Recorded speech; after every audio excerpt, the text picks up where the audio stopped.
전에 저희가 구월동 교회에 있을 때에 김에스더 전도사님 인도로 성막기도를 거의 매주 했었던 적이 있습니다. 근데 사실 성막기도가 떠올라서 오늘은 성막기도에 대해서 한번 어떻게 하는 것이 성막기도인가라고 한번 은혜를 나눠보고자 합니다.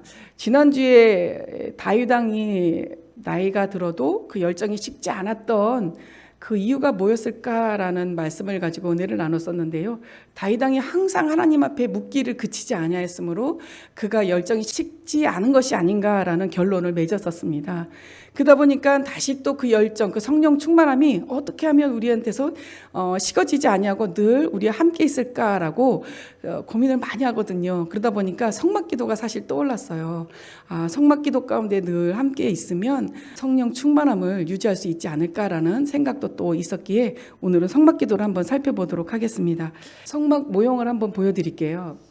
딱 보시면 번제단 밑에 조금 있어 잘 안 보이시죠? 번제단 밑에 화살표 있는 데가 성막 뜰 문이에요. 그러니까 성막 안으로 들어가기 위한 문이 거기 있고요. 들어가면 번제단, 제물을 태우는 번제단이 있고 그 다음에는 이제 제사장들이 손과 발을 씻는 물두멍이라는 데서 이제 사이즈는 정해져 있지 않지만 거기서 제사장들이 제물을 드리기 전에 손과 발을 씻는 물두멍이 나오게 됩니다. 그래서 그것을 포함하고 있는 것 전체를 성막뜰이라고 하고요. 그다음에 그 네모난 모양이 또 있죠. 사각형이 있는데 그 앞부분 떡상과 정금 등대 분향단이 있는 곳이 성소, 그리고 법궤가 있는 곳이 지성소, 이렇게 보시면 되겠습니다. 우리가 성막기도 하면은 이제 번제단부터 시작해서 성막기도가 들어가는데요. 다음 보시면요. 이게 성막문이에요. 성막문 모형이라서 조금 실감이 나지는 않으시겠지만 청색, 홍색, 자색, 백색으로 되어 있습니다. 그래서 청홍자백의 배실로 짠 문입니다. 그래서 이리로 이제 이스라엘 백성들이 죄를 짓거나 이렇게 제사를 드릴 일이 있으면 짐승을 가지고 들어가게 되죠. 자, 요한복음 10장 7절 9절 다 같이 읽도록 하겠습니다. 시작. 그러므로 예수께서 다시 이르시되 내가 진실로 진실로 너희에게 말하노니 나는 양의 문이라. 내가 문이니 누구든지 나로 말미암아 들어가면 구원을 얻고 또는 들어가며 나오며 꼴을 얻으리라. 아멘. 자, 예수 그리스도께서 나는 양의 문이라 라면서 나로 말미암아 들어가면 구원을 얻는다라고 얘기를 하시죠. 자, 성막문의 의미를 먼저 알려드리겠습니다. 성막문에는 문턱이 없으며 문 크기는 20규빗, 약 9m 정도 되는 크기의 큰 문입니다. 그래서 이 성막문은 아까 좀 전에 읽었던 말씀 9절과도 같이 나는 양의 문이다. 나로 말미암아 들어가면 누구든지 구원을 얻을 것이다 라고 해서 이 성막문은 주님을 상징한다 라고 말씀드릴 수가 있겠습니다.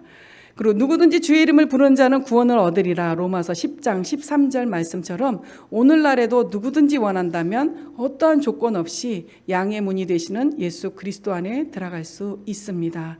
그래서 이 성막문만큼은 굉장히 크기가 컸고 문턱도 없으며 누구든지 들어갈 수 있도록 만들어 놓으셨다는 거죠.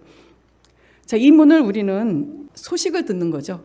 전함을 받는 것입니다. 이웃에게 예수 그리스도가 있는데 이분은 이러이러한 분이야. 그래서 이분을 한번 믿어보지 않을래? 라고 이제 소식을 듣게 되는 부분입니다.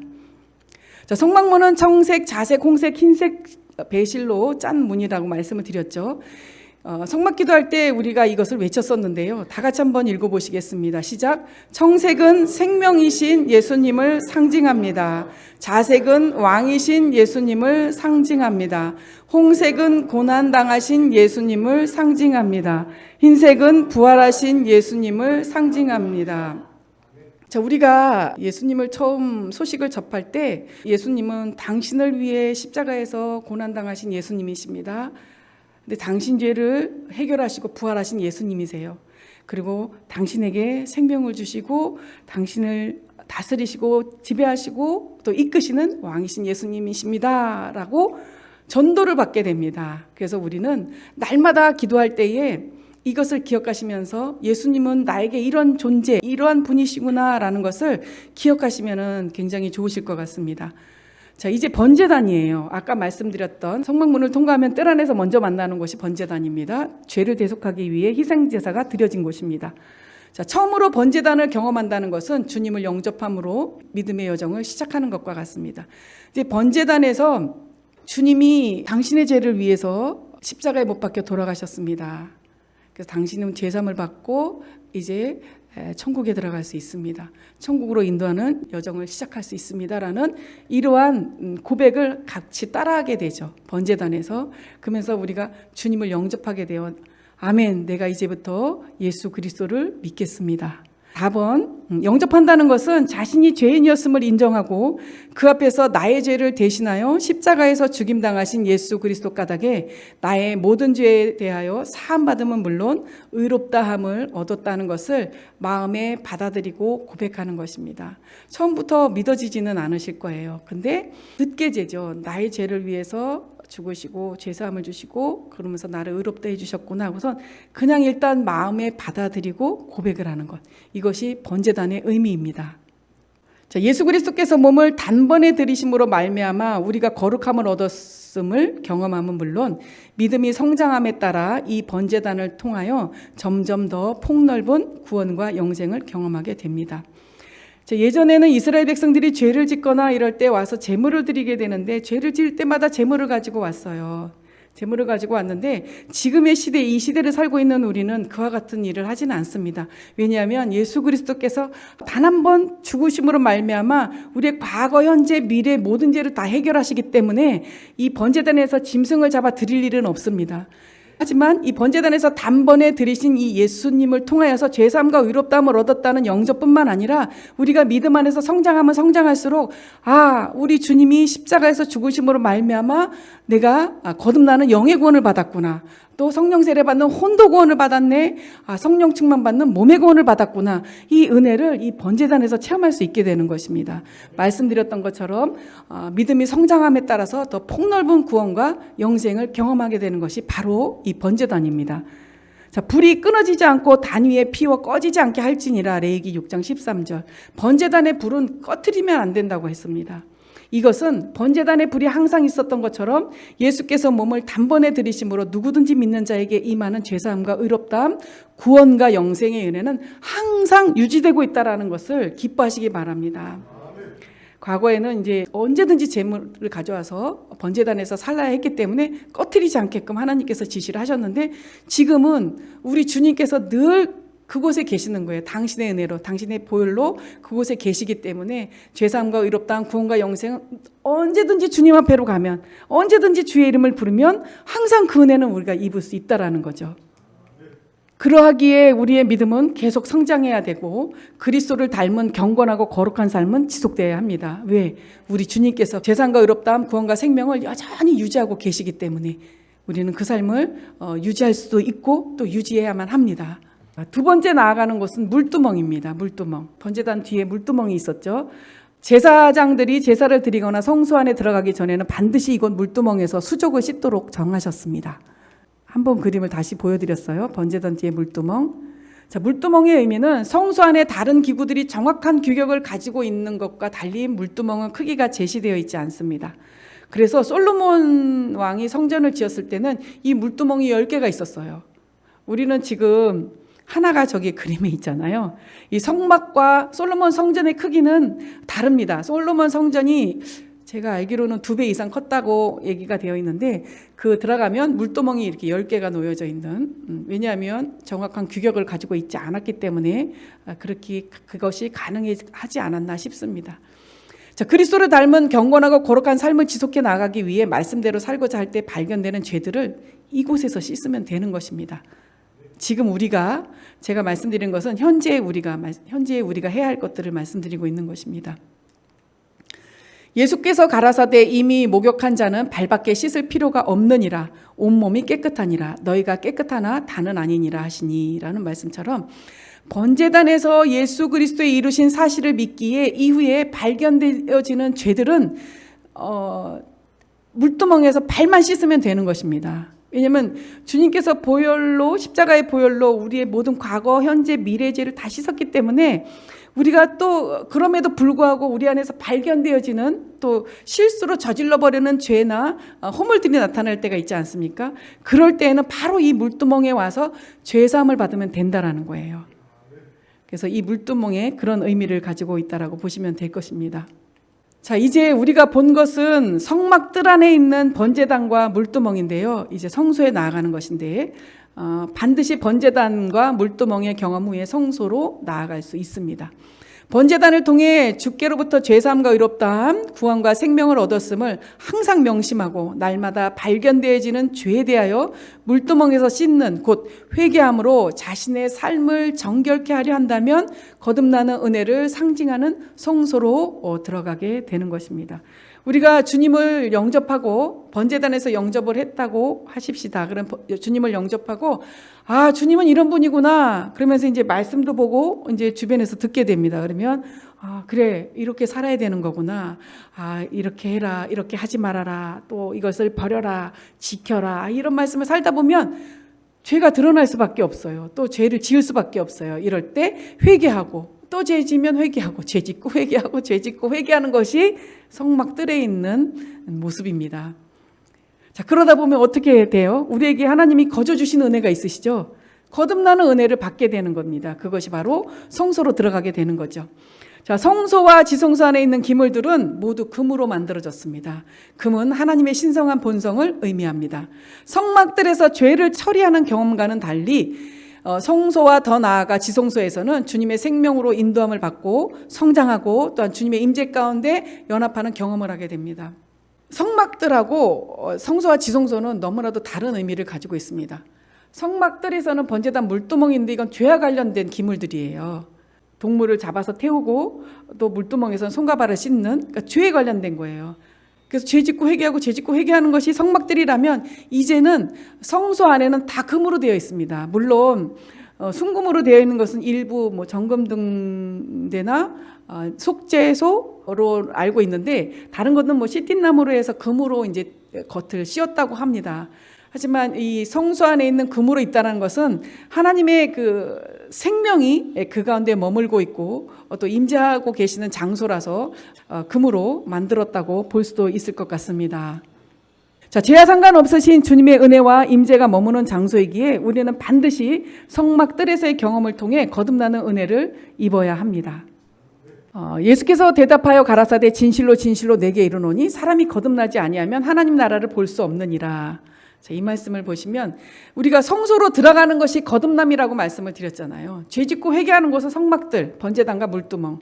근데 우리가 거듭나면 금으로 만들어져 있는 기물을 대할 수가 있어요. 근데 거듭나지 아니하면 그 나라를 볼 수 없다라는 거예요.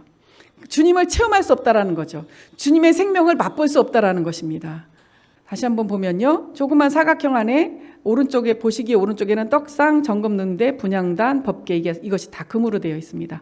그래서 이 사각형 안에는 하나님의 임재가 머무는 곳, 또 하나님의 은혜가 또 하나님의 인도하심이 머무는 곳이라고 볼 수 있겠습니다. 성소에 들어가면 떡상이라고 있어요. 저 황금 색깔로 되어 있는 게 떡상이에요. 오른편에 있었죠. 오른편에 떡상이 있는데요. 상 위에 진설병을 항상 있게 하였으며 진설병 위에 유향을 두었습니다. 다 같이 한번 읽어보실까요? 시작.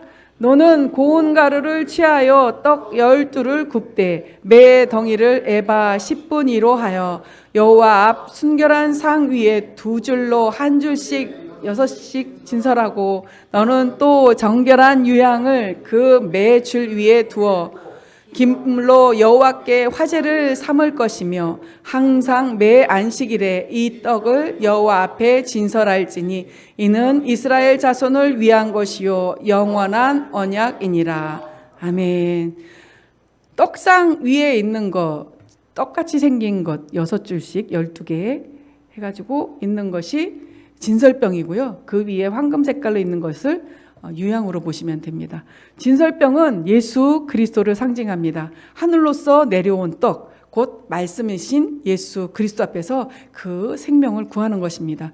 우리가 거듭나서 날마다 구하는 것이 주님으로부터 주님의 생명을 구하는 기도를 하시잖아요. 주님으로 살기를 원합니다. 내가 이제 나는 죽고 예수 그리스도로 살기를 원합니다. 당신의 마음을 얻기를 원합니다. 당신의 모든 말씀에 순종하기를 원합니다. 라고 구하는 것이 바로 이 떡상이에요. 이 떡상에서 우리가 그 생명을 구하고요. 진설병에 대한 말씀이 있는데요. 제가 읽어드릴게요. 살아계신 아버지께서 나를 보내심에 내가 아버지로 인하여 사는 것 같이 나를 먹는 그 사람도 나로 인하여 살리라. 이것은 하늘로서 내려온 떡이니 조상들이 먹고도 죽은 그것과 같지 아니하여 이 떡을 먹는 자는 영원히 살리라. 자, 이 진설병의 의미가 이와 같다라고 보시면 더욱 좋을 것 같습니다. 하늘로서 내려온 떡, 바로 예수 그리스도, 또 예수 그리스도이신 한 말씀 한 말씀. 그래서 이 떡을 먹는 자, 한 말씀 한 말씀을 먹는 자는 영원히 살리라. 그래서 이 진설병도 거기에 항상 놓여져 있었습니다. 항상 놓여져 있었고요. 매 안식일에 진설병을 바꿔요.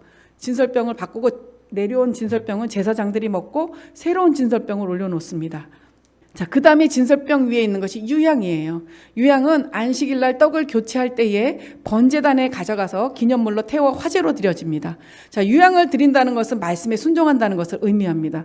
너무 놀라운 것은 우리가 황금, 유향, 모략 세 가지 본물을 설교를 들으실 때 유향은 순종함을 뜻하고 있다라고 말씀을 드렸잖아요.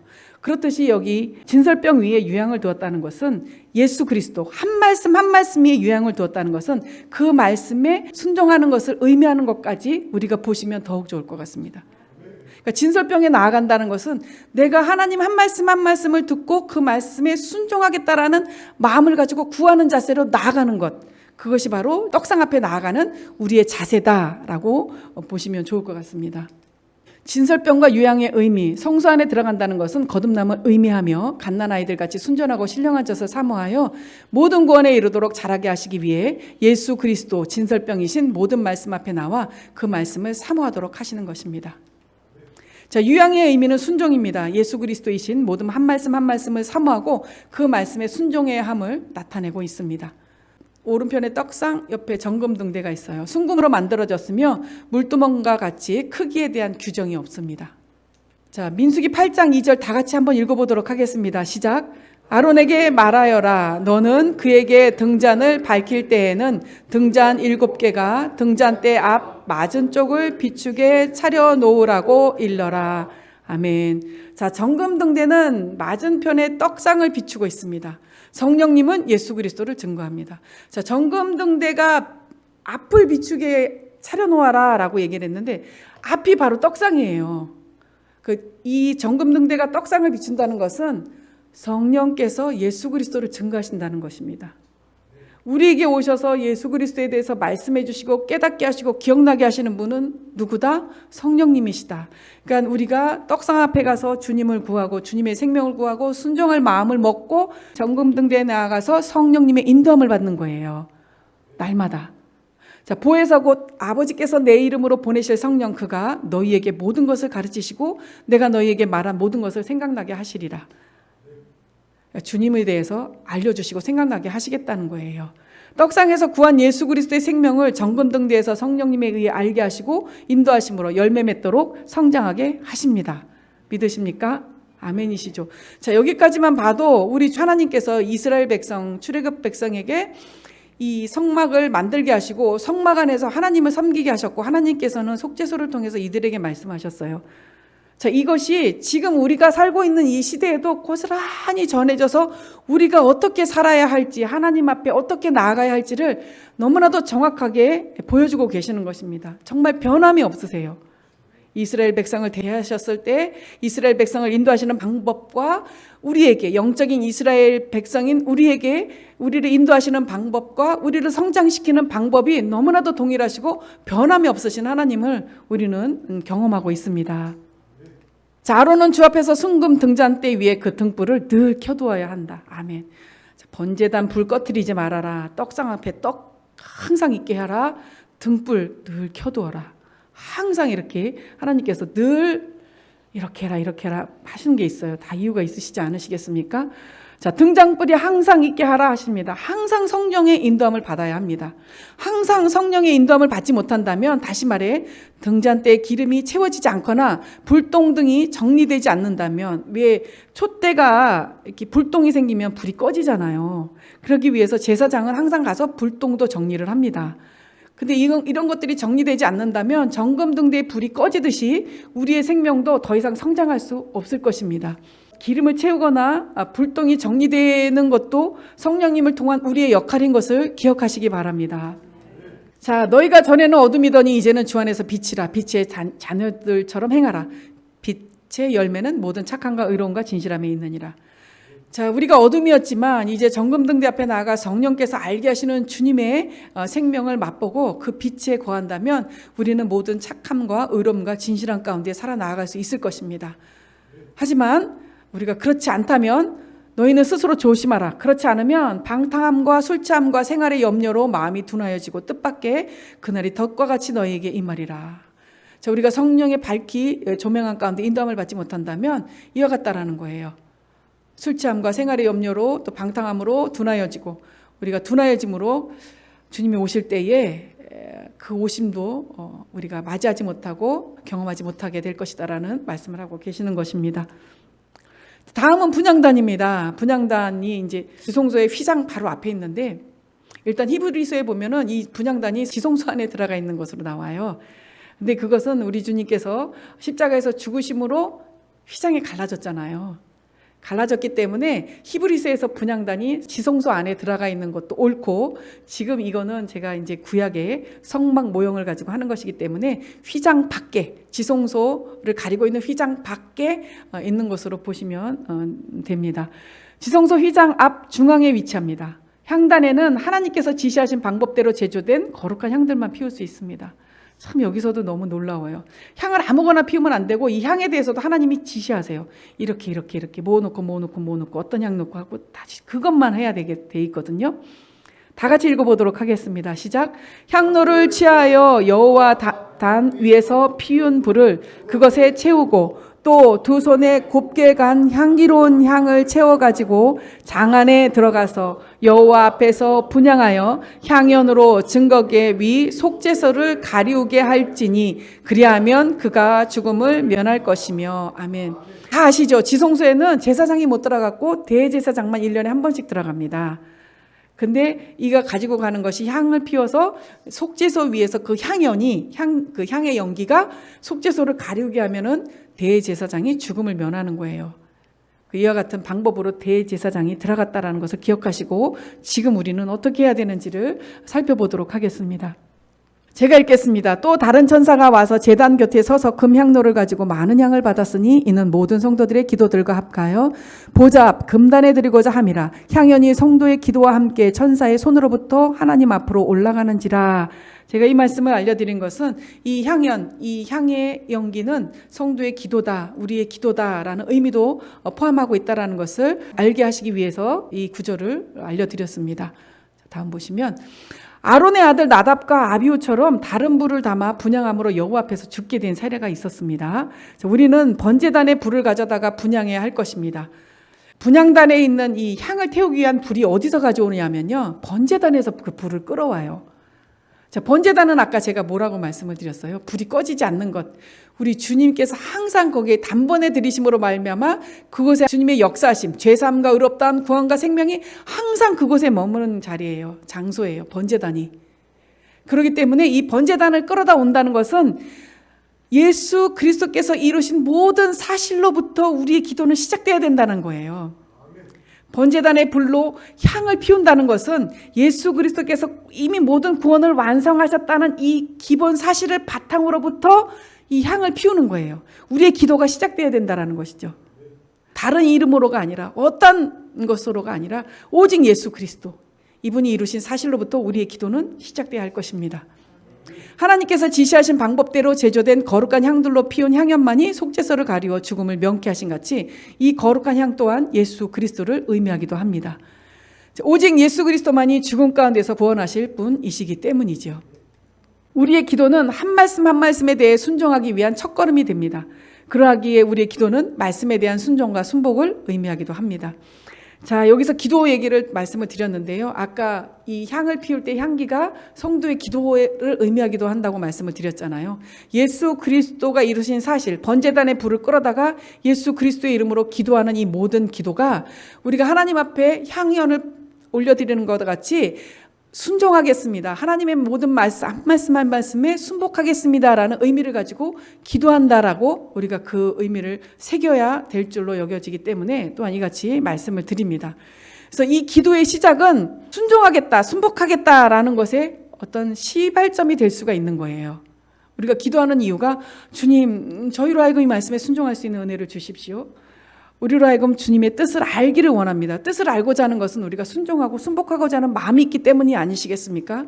순종하고 순복하고자 하는 마음이 없다라면 우리는 기도하는 것조차도 어려울 것입니다. 그래서 그런 의미로 이 분향단을 살펴보시면 좋을 것 같고요. 너희는 그 위에 다른 향을 사르지 말며 번제나 소제를 드리지 말며 전제에 술을 붓지 말며 또 내가 만든 향은 여호와를 위하여 거룩한 것이니 그 방법대로 너희를 위하여 만들지 말라라고 얘기합니다. 아까 말씀드렸던 대로 하나님께서 이렇게 만들어라는 그 향만 반드시 살라야 돼요. 그리고 이 향은 아마 웬만한 분들은 다 만들 수 있었나 봐요. 근데 이 향을 너희가 만들어서 너희 자신을 위해서만 쓰지 말라라는 거예요. 이 향은 거룩한 거예요. 거룩한 향이기 때문에 여호와 하나님만을 위해서 이 향을 피워야지 너희 자신을 위해서 만들지 말라. 너희 자신을 위해서 이 향을 피우지 말라라고 하나님께서 금하고 계신 내용입니다. 자, 이 거룩한 향은 오직 하나님께 드리는 향연이 되어야 합니다. 동일한 방법대로 이 향을 만들어 자신을 위해, 다시 말해 나의 유익을 위해, 나의 만족을 위해 우상에게 드려지는 향연이 되어서는 안 되는 것을 말하고 있는 것입니다. 내가 하나님께서 만드신 그 방법대로 향을 만들어서 내가 나를 위해서 쓴다라면 우리가 하나님의 말씀을 끌어다가 나의 유익과 나의 만족을 위해서 끌어다 쓰는 경우가 있지 않으세요? 내가 응답받기 위해서 하나님의 말씀을 끌어다가 씁니다. 그리고 나의 방법대로 내가 응답되지 아니하면 마치 하나님이 틀린 것처럼 여길 때가 있고, 물론 믿음이 성장하지 못한 우리의 모습일 수도 있겠지만, 그렇듯이 이 향, 오직 하나님께 피워드릴 이 향을 나의 유익과 만족을 위해서 피운다면 이것은 우리 안에 있는 하나님만 바라보지 않고 예수 그리스도만을 바라보지 않는 다른 우상을 섬기고 있는 우리의 모습과도 같다라는 거예요. 그래서 우리는 반드시 우리의 기도가 나의 유익과 만족을 위한 기도가 되는 것이 아니라, 또 다른 우상을 만들어내는 기도가 되는 것이 아니라, 우리의 기도가, 우리의 순종과 순복이 오직 예수 그리스도 안에서 하나님께 영광이 되기 위한 기도와 순종과 순복이 되어야 할 줄로 믿습니다. 우리 하나님께서 영광을 받으시고 당신의 영광만 가지고 끝내시는 분이 아니시라는 걸 너무나도 잘 아시지요. 하나님의 영광을 받으시고 그 영광을 우리와 함께 나누시길 원합니다. 예수 그리스도께서 이 땅에 나타나실 때 그 영광 가운데 우리도 있게 하기 위함이다라는 말씀이 있던 것 같이, 하나님께서 이 영광을 받으시고 영광을 우리에게 돌리신다라는 것을, 우리와 함께 나누신다는 것을 기억하시고, 이 우리의 기도와 순종과 순복이 오직 하나님을 위해서 드려지는 그러한 기도가 되어야 할 줄로 믿습니다. 번제단도 불이 끊어지면 안 됐습니다. 떡상의 떡도 항상 진설이 되어 있어야 했습니다. 정금등대의 불도 항상 켜 있어야 했습니다. 분향단에서도 아침 저녁으로 끊이지 않고 향을 살라야 하듯이 우리는 예수 그리스도 인하여 성령님의 이끄신 가운데 항상 기뻐하며 쉬지 않고 기도하며 범사에 감사하는, 또 쉬지 않고 기뻐하며 쉬지 않고 기도하고 쉬지 않고 감사하는, 또 범사에 기뻐하고 범사에 기도하고 범사에 감사하는 이런 삶을 사시고 더 나아가 누리셔야 할 줄로 믿습니다. 주님이 원하시는 모습이 아니실까요? 번제단에 항상 이스라엘 백성에게 끊이지 않게 해, 떡도 항상 있게 해, 정금등대불도 항상 켜놔, 분향단도 항상 켜놔, 이렇게 했는데 지금은 아니시잖아요. 예수님이 온 이후로는 번제단에서 내가 이미 이룬 사실이 항상 머물 거야. 내 생명이 떡상 앞에 항상 있을 거야. 성령께서 항상 너를 인도해 주실 거야. 그 너의 기도와 너의 순종과 순복을 내가 항상 받을 것이다. 하나님께서 이제는 우리에게 이렇게 베풀고 계시는 것을 믿으시기 바랍니다. 자, 하나님께서 이제 지성소입니다. 이스라엘과 말씀하시겠다는 장소인 지성소로 들어간다는 것은 성령 세례를 받는 것을 의미한다고 말할 수 있겠습니다.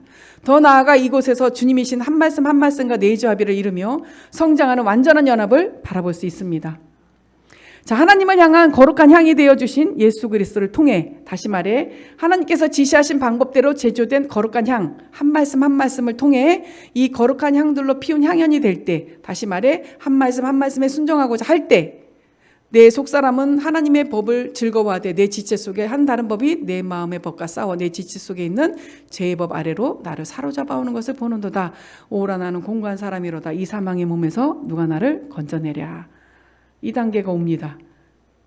이렇게 한 말씀 한 말씀에 순종하고자 할 때에 오라 공고한 사람이로다. 성령 세례 받기 전에 오시죠. 자, 하나님께서 왜 우리를 이렇게까지 인도하시냐 하면 제가 뒤에부터 불러드리겠습니다. 하나님께서 예수 그리스도, 그 당신의 아들 예수 그리스도로 우리 주로 더불어 교제케 하시는 하나님, 왜 우리를 이렇게 하나님 앞에 예수 그리스도와 함께 교제하도록 닥달을 하시는 것 같으냐? 우리 주 예수 그리스도의 날에 책망할 것이 없는 죄로 끝까지 경고케 하시기 위함입니다. 우리를 경고케 하시기 위해서 우리를 계속 부르시는 거예요. 지성소까지. 오라 공고한 사람 이 정도로 만들어서 끝까지 불러들이셔서 결국 지성소 안에서 예수 그리스도와 함께 교제케 하시는 하나님을 만나게 하십니다. 성령 세례를 받게 하시는 거죠. 자, 거의 다 끝났습니다. 언약궤 안에는 딱 3가지가 들어있어요. 언약이 새긴 2돌판, 싹이 난 아론의 지팡이, 만나를 담은 금항아리. 저 위에 속죄소에서 우리 하나님께서 이스라엘 백성을 만나주시고 말씀하시는 곳이고, 자, 이 3가지를 딱 한 구절로 말씀을 드릴게요. 그러므로 내 형제들아, 너희로 그리스도 몸으로 말미암아 율법에 대해 죽임을 당하였으니 이는 다른 이 곧 죽은 자 가운데서 살아나신 이에게 가서 우리로 하나님을 위하여 열매를 맺히게 하려 함이라. 아멘. 자, 2돌판 계명 율법 결코 우리가 지킬 수 없는 사실입니다. 결코 우리 스스로 율법을 지킬 수 없습니다. 그래서 이 2돌판을 보면서 우리 하나님은 주님을 기억하게 하십니다. 너희도 그리스도 몸으로 말미암아 율법에 대하여 죽임을 당하였으니, 방금 읽은 9절의 윗부분입니다. 자, 돌판을 보면서 예수 그리스도를 기억하시죠? 예수 그리스도 까닭에 우리가 율법에 대해 죽임을 당하였어.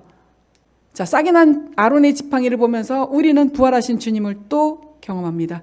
이는 다른 이곳 죽은 자 가운데서 살아나신 이에게 가서, 지팡이가 죽어있는 나무잖아요. 하루 만에 여기에서 싹이 났습니다. 이것은 부활을 의미한다고 합니다. 그래서 이 싹이 난 아론의 지팡이를 보면서 우리는 다시 살아나신 예수 그리스도, 부활하신 예수 그리스도를 기억합니다. 자, 만나를 담은 금항아리. 자, 금항아리 안에 만나가 있죠. 금은 하나님의 신성한 본성을 뜻하고 그 안에 만나, 생명, 하늘로부터 내려온 떡, 이런 생명을 보면서 우리는 또 예수 그리스도, 생명을 주시는 영이 되신 예수 그리스도를 또 경험합니다. 우리로 하나님을 위해서 열매를 맺히게 하려 함이라. 우리로 생명 안에서 풍성한 열매를 맺게 하십니다. 자, 이것이 2돌판, 싹난 지팡이, 만나를 담은 금항아리입니다. 이 3가지 성물을 보면서 주님의 죽음과 부활과 생명을 기억하시면 됩니다. 그리고 지성소에서 이 3가지 성물을 보면서 죽음, 부활, 생명이신 예수 그리스도와 교제하시면 됩니다. 자, 이것이 그런즉 이제는 내가 산 것이 아니오 오직 내 안에 그리스도께서 사신 것이다 라는 말씀을 우리가 이뤄나가는 길이다, 과정이다 보시면 됩니다. 자, 제가 그래서 이 연습을 해봤어요. 그러면 성막기도를 어떻게 해야 될까?